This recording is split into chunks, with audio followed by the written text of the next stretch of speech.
everyone, welcome back to my channel. This is Mosaics by Marisela, and in today's video I'm going to show you how to mosaic a birdhouse with broken plates. Grab your tools and let's get started. I started by heading to a second-hand store to find affordable plates, and let me tell you, I hit the jackpot. I found a single gorgeous plate for $1.99 and an entire package for just $7.99. Not bad, right?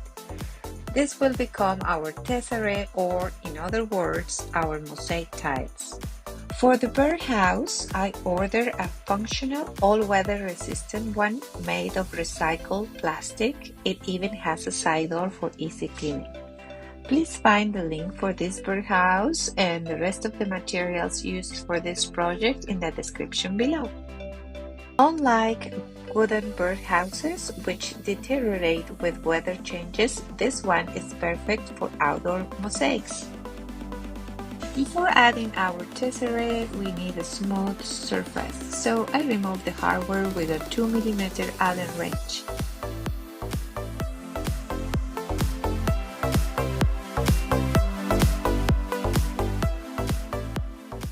Next, let's talk tools. To cut our plates, I'm using wheeled nippers. I have two kinds. These ones come from Home Depot. These have numbered wheels, so when they get dull, I use an Allen wrench and rotate each wheel to the next number for a fresh blade. The second ones are from Amazon.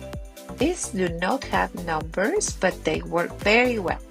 So I mark the used spot with a Sharpie and rotate when needed. Once it's all marked up, I just replace the wheels. Safety first. Before we start, put on a mask and protective glasses because flying ceramic shards and dust are not fun surprises. I will be showing two methods to cut the plates. In the first method, I am using the wheel nippers that I just talked to you about, and I wanted to keep the flower and the butterfly design from this plate. I also got these plates that I will break with the second method soon. I carefully position the nippers at the edge of the plate, keeping a safe distance from the designs I want to preserve. Applying steady pressure, I press down, causing the plate to split into two pieces. From there, I continue using the same technique to trim off the red border, cutting it into small rectangles and squares. Of course, you can create any shape you like, even irregular ones. I kept trimming around the butterfly and the flower, trying to keep them intact. However, there was a thick ridge on the back that caused both designs to lose a tiny bit of their edges. Thankfully, most of the design remained intact. Now I'll cut them into smaller pieces but keep them close together when gluing so they still look like a single image rather than scattered mosaic. To keep them together, I use clear tape before gluing.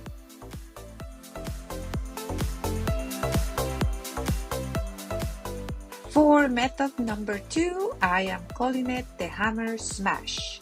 For plates where we don't need to preserve the design, I use the good old hammer method, placing the plates inside an old towel, and on concrete I give it a few good whacks. And then I sort the pieces by color and cut them in smaller, more regular shapes with the nippers later on.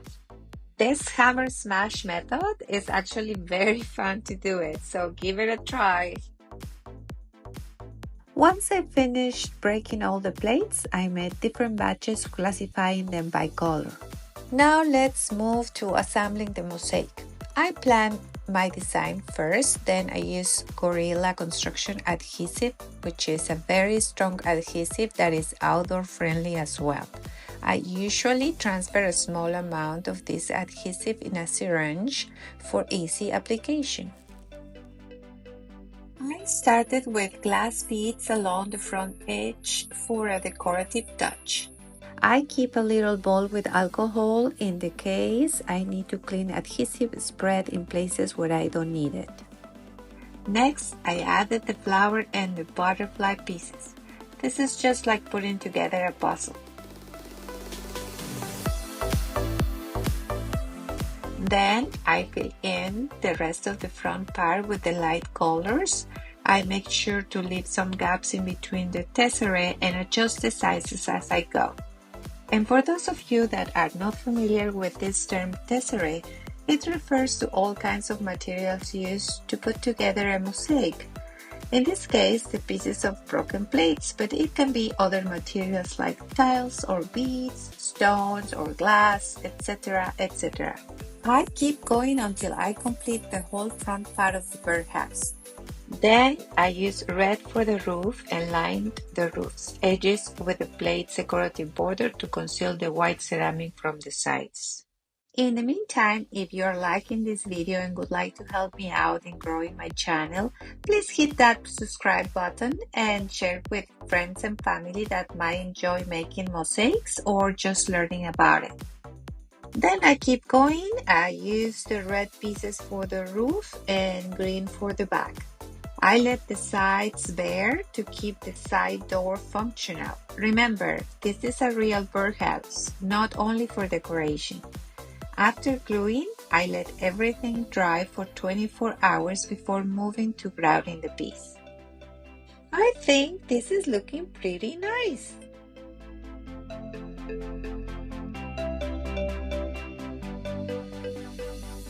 I tested 3 grout colors that I thought would go well with my design: cobalt blue, pink yellow, and magic violet, and decided on yellow and violet since the blue was too bright.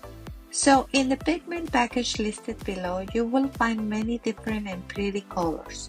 Choose the one that will go best with your tesserae.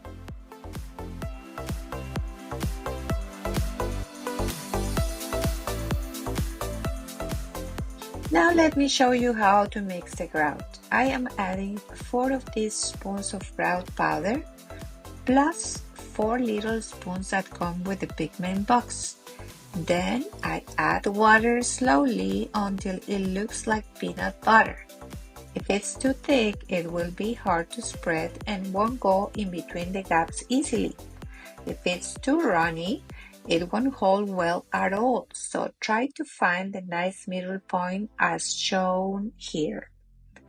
Once you achieve the right consistency and the color desired, let it sit for 5 minutes before using it.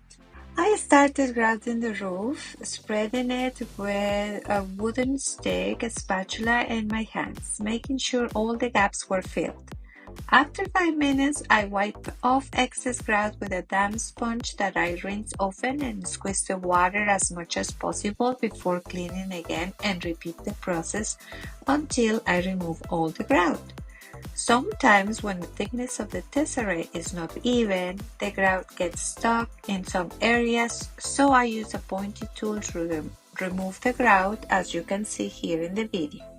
Then I polish the surface with a cotton rag to make it shiny. After finishing with the roof, I prepared the yellow grout as planned and in the same manner as I did with the violet one, and repeated the process for the front and the back of the substrate using this yellow grout.